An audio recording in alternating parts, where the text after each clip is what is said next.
While installation, it has created only two users. Okay, that is DDIC and SAP Star at database level. Okay.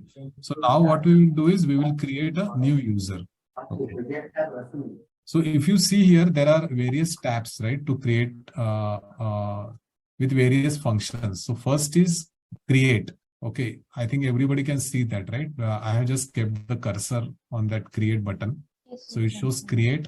The second icon is the pencil icon. That is a change if we want to change it. Okay. Third icon is display. If we want to display the user. Okay. This is a dustbin icon, that is delete. Okay. If we want to delete the user.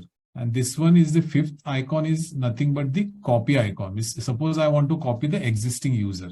So this I will show you how we can copy the user. Okay. So now I know that there is DDIC user, which is a super user already exists, right? So I will make a copy of this. So I will type DDIC here and I will click on copy icon. So DDIC to which user? Say for example, I am creating one user called Vishal. Okay.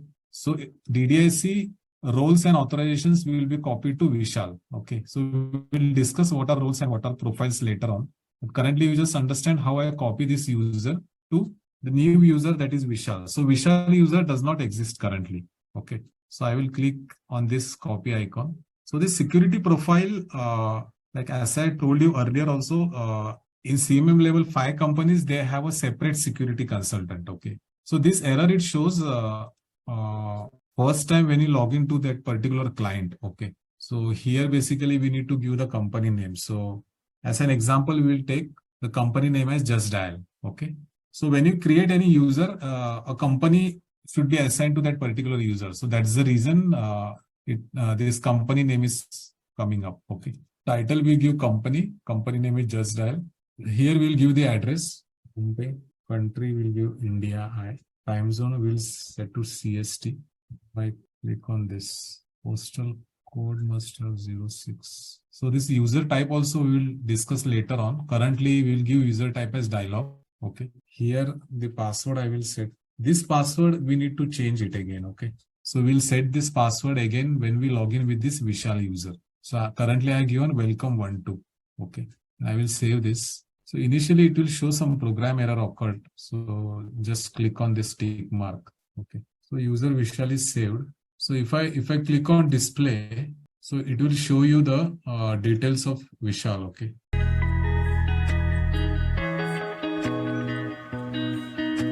And download explain steps means it's a long process, right? How we can. I just noted some points that which is different from 7.0. Just I started with download database, these all CDs, but later how we can explain this, because it's a long one. Yeah. So here basically how you can explain this is we can go to support.sap.com and download these CDs, right? That is the database export kernel, SAP host agent, SWPM. Okay. And through SWPM, we will start the installation. Okay. I think that should be sufficient. So if he asks you, like, maybe he can ask you, like, while installation, which users are created, that we already discussed, right? SID, ADM, and so installation. Here it is there. These are created. Not this. Like I'm talking about, suppose why. Yeah, maybe you can open that notepad of installation. These two users, right? Yeah. So that SID, ADM, and SAP service SID. 7.5 also. Yeah, and at SAP level, DDIC and SAP Star super users. So this they can ask you. Yeah. Yeah. Like and they can ask you, like, if there is an issue, so which log file you'll check. So that is already there, right? SAP inst_dev.log. Yeah, SAP inst. Yeah. And do we need to explain these also? Because if they ask difference, then only we should answer this. Yeah, if they ask you. Otherwise, it's not required.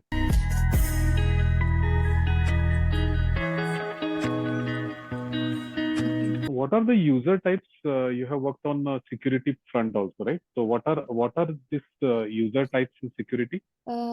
User types, we have dialogue user and system user, communication user, service user, and also reference user. So can we log in with user type service? We can. These are generally used for testing purpose.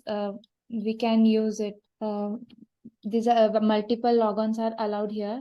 So only administrator can change this password. So we cannot change the password, but we can use it. What about system and communication? System users are generally used for background processes, like when we do some automation or something, we can use the system user IDs. And communication users are used to establish the communication between two systems. Then we use communication user IDs. Okay, so can they log into the system? No, they System or we communication? cannot do login through SAP GUI. What are the types of work processes? We have dialogue and update, background, and NQ and spool. Okay, and what are their functions, each one? Yeah, dialogue users are used to execute dialogue programs of ABAP, and updates are update work processes are used to handle database updates. It updates the database schema, and background work processes are used for background jobs, handling background jobs, and NQ is for log entries, and Okay. spool is for printers. Printer formatting or output management. Okay. So I see you worked on local client copy, remote client copy. So what is the transaction used for local and remote client copy? For local, it's SCCL, and for remote, it's SCC9. Okay. Yeah. What is the difference between remote client copy and local client copy? Can you give me one example on this? Yeah, sure. If we want to transfer, for example, if we want to transfer the data within the same system, then we Okay. can use local client copy. For example, if you want to transfer the data in the production from client 0000 to client 200, then we can use local client copy. But if we want to transfer the data from quality to production, then we should use the remote client copy. Okay. If it is a different system altogether, then we use a remote client copy, right? Yeah, To transfer correct. the data. And for same system, we can use local client copy. Yeah, correct. And how you will monitor the client copy? What is the transaction for that? We can monitor it with the help of transaction SCC3, where we get the logs.